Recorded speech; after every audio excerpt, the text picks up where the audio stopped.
नमस्कार दोस्तों। अरविंद केजरीवाल को कल जमानत भले ही मिल गई है, लेकिन अभी मुसीबतें टली नहीं हैं। जी हां, कल देर शाम तक अरविंद केजरीवाल की जमानत पर फैसला आया, जिसके बाद जो जज थे उन्होंने ये कहा कि शुक्रवार यानी कि आज दोपहर तक अरविंद केजरीवाल को रिहा किया जाएगा जमानत पर। लेकिन इसी बीच बहुत बड़ी साजिश रच दी गई है।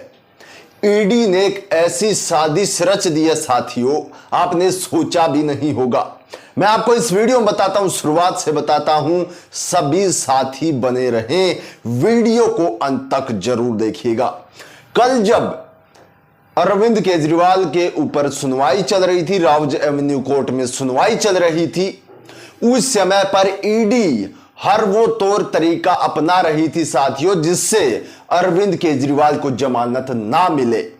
हर वो तौर तरीका, और अब भी कोई कमी नहीं रही है। अब की अगर मैं आपको बता दूं तो सीधे तौर पर ईडी के सूत्रों के हवाले से बड़ी खबर आई है कि आज ईडी जब तक केजरीवाल की रिहाई नहीं हो जाती है, सुप्रीम कोर्ट में भी पहुंच सकते हैं इस फैसले को चुनौती देने के लिए। यानी कि हर संभव कोशिश ईडी कर रही है। आपको विस्तार से बताऊंगा अब क्या नया मोड़ इसमें आया है, और अरविंद केजरीवाल की जो रिहाई थी, जब तक वो बाहर नहीं आते हैं तब तक ये मत समझिए कि उनको जमानत मिल गई है, क्योंकि ईडी अपना पूरा जोर, ईडी से चोटी तक जोर लगा रही है कि अरविंद केजरीवाल को जमानत ना मिले। कल जो कोर्ट रूम के अंदर हुआ वो भी मैं आपको एक बार बताऊंगा कि किस तरीके से ईडी ने सब तरीके के, हर तरीके के ब्रह्मास्त्र वहां पर छोड़े कि अरविंद केजरीवाल को रिहाई ना मिले, उसको जमानत ना मिले। लेकिन उसके बाद भी जज ने सबको किनारे कर दिया और अरविंद केजरीवाल को फैसला देने के मूड में जज आई थी, और उन्होंने फैसला सुनाया कि अरविंद केजरीवाल को जमानत मिलेगी। जी हां, अब आप एक बार स्क्रीन पर देखिए मुद्दा क्या है, मसला क्या है, पूरी खबर सुनाऊंगा। आप स्क्रीन पर देख सकते हैं साथियों, कथित शराब घोटाले में गिरफ्तार दिल्ली के मुख्यमंत्री अरविंद केजरीवाल को राउज एवेन्यू स्थित विशेष अदालत ने जमानत तो दे दी है। स्पेशल जज न्याय बिंदु की अदालत ने गुरुवार को केजरीवाल को राहत देते हुए आदेश ये दिया कि देर शाम फैसला आने की वजह से केजरीवाल की रिहाई शुक्रवार को दोपहर तक हो सकती है, यानी कि आज दोपहर तक। इस बीच ईडी के आधिकारिक सूत्रों का कहना है कि केजरीवाल की रिहाई रोकने के लिए केंद्रीय जांच एजेंसी सुबह हाई कोर्ट में ट्रायल कोर्ट के फैसले को चुनौती देगी। यानी कि ईडी ने पूरा का पूरा मन बना लिया। कल जब फैसला सुनाया गया, काफी बहसबाजी हुई, ईडी ने भी बहुत सारे अपने मामले रखे, लेकिन जो सच्चाई थी वो ये थी कि अभी तक एक भी रुपया रिकवर नहीं हुआ है। जिस घोटाले को लेकर पूरी आम आदमी पार्टी को अंदर कर दिया गया है, उस कथित घोटाले में एक भी रुपए की रिकवरी अब तक ईडी नहीं कर पाई है। मात्र उन बयानों के आधार पर सब गिरफ्तारियां हो रही हैं। किनके बयान? उनके बयान जो इसी मामले में गिरफ्तार किए जा चुके हैं, लेकिन वो अब सरकारी गवाह बने हुए हैं, और जिसका नाम उनको लेने को कहा जाता है, जिसका भी नाम वो लेते हैं, उनको अंदर कर दिया जाता है। ये चल रहा है। अब इसमें कितनी निष्पक्षता है वो आप जानते होंगे। इसी के साथ जब कोर्ट रूम में सुनवाई चल रही थी, उस समय पर ईडी ने एक और बात कही।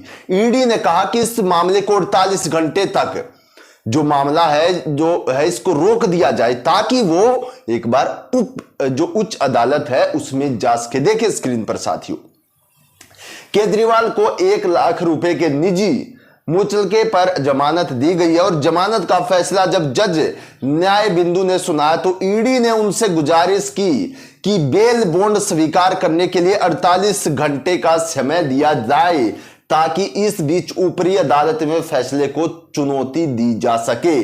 कोर्ट ने ईडी की इस अपील को ठुकराते हुए केजरीवाल की रिहाई का रास्ता साफ कर दिया। जी हां दोस्तों, अब इन सब चीजों से समझ सकते हैं ईडी अपना कितना एडी चोटी का जोर लगा रही थी कि बस अरविंद केजरीवाल को अंदर ही रखा जाए, इसको जमानत ना दी जाए। लेकिन वहां पर सब चीजों को ईडी की जो भी दलीलें थी उनको किनारे करते हुए जज ने अपना फैसला सुनाया और जज का फैसला बिल्कुल लो की लकीर की तरह था साथियों।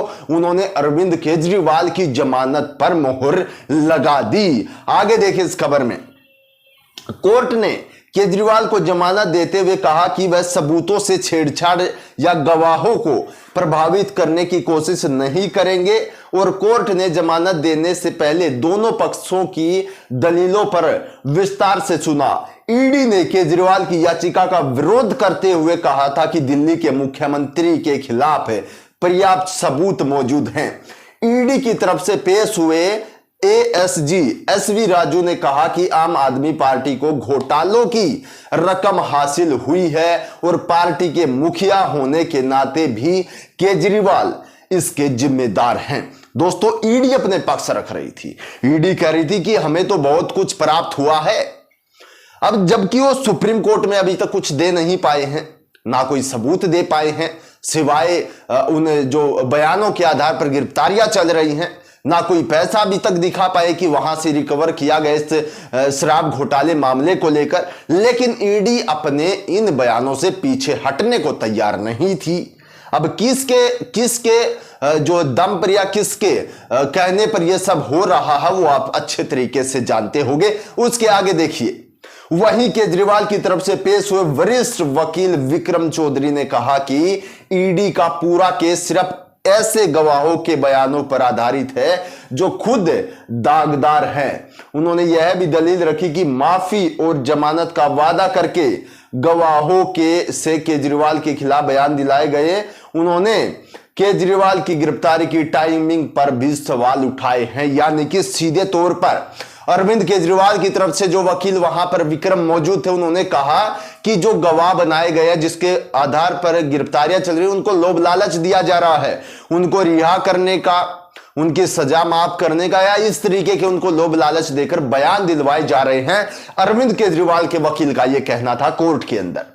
लेकिन अब आशंका इस चीज को लेकर है कि ईडी अब सुप्रीम कोर्ट जाएगी या नहीं जाएगी, और सुप्रीम कोर्ट जाती है उससे तो बिल्कुल क्लियर है कि वो सुप्रीम कोर्ट बिल्कुल जाएगी, जैसा कल लग रहा था। और आज अगर पता चलता कि ईडी ने इस मामले पर सुप्रीम कोर्ट में इस फैसले को चुनौती दी है तो हो सकता है इस पर स्टे लग जाए, और स्टे लगने का मतलब कि अरविंद केजरीवाल अभी बाहर नहीं आएंगे। अगर ऐसा होता है तो अगर वो बाहर आ जाते हैं तो ईडी का मुंह बंद हो जाएगा, क्योंकि जिस तरीके से फैसला सुनाया गया है, जिस तरीके से कड़ाकेदार फैसला धाकड़ जज के द्वारा सुनाया गया साथियों, इससे हमें नहीं लगता कि अब अरविंद केजरीवाल अंदर रहेंगे। वो सीधे तौर पर आज किसी भी समय बाहर आ सकते हैं। खैर, पूरी खबर मैंने आपको बताई। ईडी बिल्कुल एक मन बनाकर बैठी हुई है कि अरविंद केजरीवाल को बाहर नहीं निकलने दिया जाए। इसके ऊपर आपकी क्या राय है, कमेंट बॉक्स में बता सकते हैं। आपकी हर एक वो खबर हम आपके सामने लेकर आते रहेंगे जो दबाने की कोशिश बड़े टीवी चैनल करते हैं। तो आज की वीडियो में इतना ही। सभी हमारे साथियों को नमस्कार, जय हिंद।